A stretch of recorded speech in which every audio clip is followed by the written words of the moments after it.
Vamos então à terceira parte. Caim não guardou o seu irmão. O crime de Caim foi doloso. Além de mover um ódio doentio contra o irmão, dissimuladamente levou-o até a cena do crime, onde veio a matá-lo. Então, tópico 1 aí nós vamos ver o crime, tópico 2, o álibi, tópico 3, a marca do crime. Tópico 1, então, o crime. Narra o autor sagrado que, estando ambos no campo, longe dos olhos dos pais, Caim insurgiu-se contra Abel e o matou. Gênesis 4:8. Assassino dissimulado e cruel, aproveitou-se da confiança de seu irmão para matá-lo. Esse fato deve nos servir de aviso. Até que ponto estamos nutrindo sentimentos perniciosos contra nossos irmãos, a ponto de planejar contra eles o mal ou coisa pior? Que Deus nos faça refletir sobre nossas atitudes e não nos deixe ser pessoas como Caim. Então, pelo que nós podemos aprender do texto, Caim convida seu irmão a ir ao campo com ele. E veja só, a intenção dele era o quê? Ele premeditou, ele queria matar o seu irmão, mas ele não poderia fazê-lo perto de seus pais. Então o que ele faz? Ele o atrai para o campo, para um lugar distante, que ele conhecia, um terreno que ele conhecia. Ele sabia exatamente onde fazer para que Abel não tivesse uma oportunidade de se defender. Então ele o atraiu para o lugar que ele conhecia e Abel não conhecia. Então Abel vai, Abel ama o seu irmão, inocentemente ele vai, como a ovelha conduzida ao matadouro, né? Ele não sabia que ia morrer, mas ele amava o seu irmão, e ele vai com o seu irmão. Na certa ele pensou, meu irmão quer me ofertar alguma coisa, quer me mostrar aí o produto do campo, a sua plantação. Então ele foi. Chegando lá então, Caim vai colocar em prática o seu plano assassino.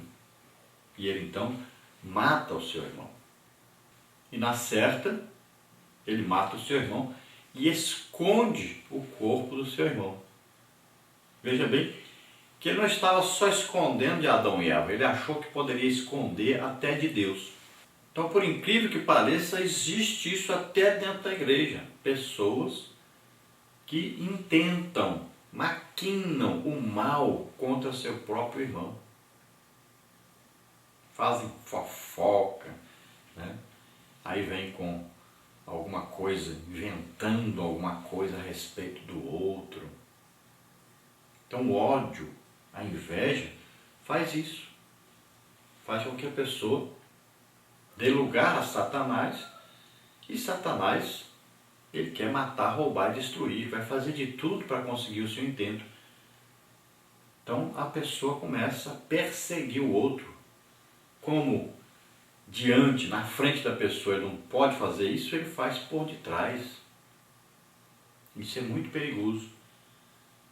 A pessoa vai dando lugar para o diabo e o diabo vem matar, roubar e destruir. Ele acaba matando, destruindo a vida da pessoa. E junto com ele, até a própria família vai. E a principal arma de Satanás é um pacote de mentiras. É isso que ele vem. Ele vai inventando coisas, mentira em cima de mentira. Vai atacando as pessoas com isso. Tópico 2, o álibi. Quando inquirido por Deus acerca do paradeiro do irmão, Caim desculpa-se como se estivesse no outro lugar quando da morte de Abel. Não sei, sou eu o guardador do meu irmão? Gênesis 4:9. O seu álibi é energicamente destruído pelo justo Senhor. Que fizeste? A voz do sangue do teu irmão clama a mim desde a terra. Gênesis 4:10. Há muito sangue clamando no mundo. A pergunta não haverá de ser emudecida. Onde está Abel, teu irmão? Gênesis 4:9. O que responderemos? De fato, somos chamados a demonstrar amor e respeito uns pelos outros, pois somos guardadores de nossos irmãos. Então, quando Deus pergunta para Caim, onde está Abel, teu irmão? Caim deveria saber que Deus sabe todas as coisas, conhece todas as coisas, está presente em todas as partes. Deus sabia. Mas ele tenta o quê? Esconder, ele tenta ainda mentir, enganar até o próprio Deus. Por quê? Porque Satanás é que está agindo através dele, ele dá lugar para Satanás. Então veja só que ele vai mentir. Eu sou lá guardador do meu irmão, como se diz, pergunta para o pai dele e para a mãe dele. E eles que têm responsabilidade de cuidar dele, saber onde é que ele está. Eu não. Então ele tenta ainda dizer para Deus que não sabe nem notícia do Abel, para não ter que dizer que matou. Então ele tenta esconder, dizer que nem sabia onde é que ele estava.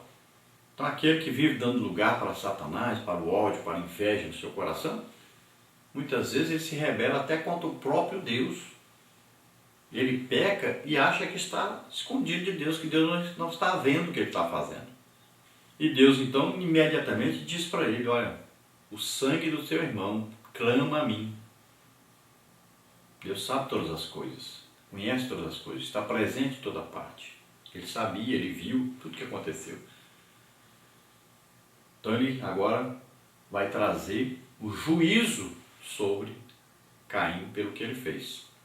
Tópico 3, a marca do crime. Como a administração da justiça ainda não havia sido delegada à comunidade humana, o Senhor põe um sinal em Caim para que ninguém viesse reivindicar o sangue de Abel.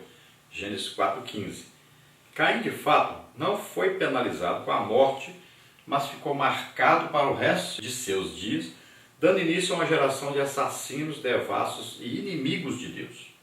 Então, como ainda não havia ali um pacote de leis, para regulamentar a justiça, uma lei condenando, falando o que aconteceria se alguém matasse o outro, então Deus coloca ali um sinal em Caim de identificação.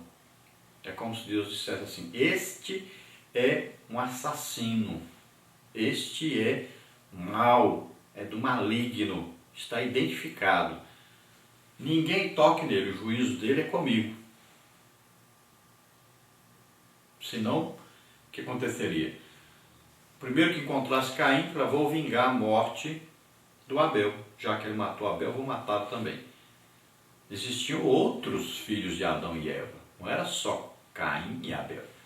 Caim e Abel eram os primeiros, eram o destaque que está dando aqui na Bíblia.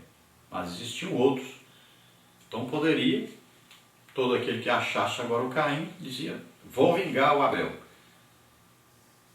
Então Caim pediu a Deus que não deixasse que isso acontecesse, que o protegesse, o livrasse de morrer assim, no primeiro que o achasse. Então Deus faz o quê? Vou colocar um sinal. Deus coloca um sinal em Caim para identificá-lo. Ele é diferente dos outros agora. Todos que olharem para ele vão ver que ele é diferente. Então esse sinal, alguns acreditam que foi dado um sinal na testa do Caim. Não sabemos. A Bíblia diz que foi um sinal. Outros dizem que Caim ficou com a pele negra. Não sabemos, não existe isso na Bíblia dizendo. Porque a pele negra tem a ver com a região que a pessoa nasce, ou seus descendentes nasceram, com o clima, a região, com ali até a alimentação, com tudo, menos com aí a ver com a maldição de Deus sobre Caim. Então nós não podemos afirmar. Outros também dizem que Caim se tornou um gigante. Então existe um estudo dizendo que aqueles homens que eram gigantes no início da terra, aí, no início, até no tempo de Davi tinha esses gigantes também. Então alguns dizem que esses gigantes aí estavam na genética dos filhos de Noé e que sempre houveram esses gigantes que eram exatamente descendentes de Caim. Também não podemos afirmar isso. Então não existe como dizer que sinal era e como esse sinal agia para que as pessoas identificassem Caim. O importante então é sabermos que onde Caim chegava existia um sinal que o identificava e ninguém o matava devido a isso.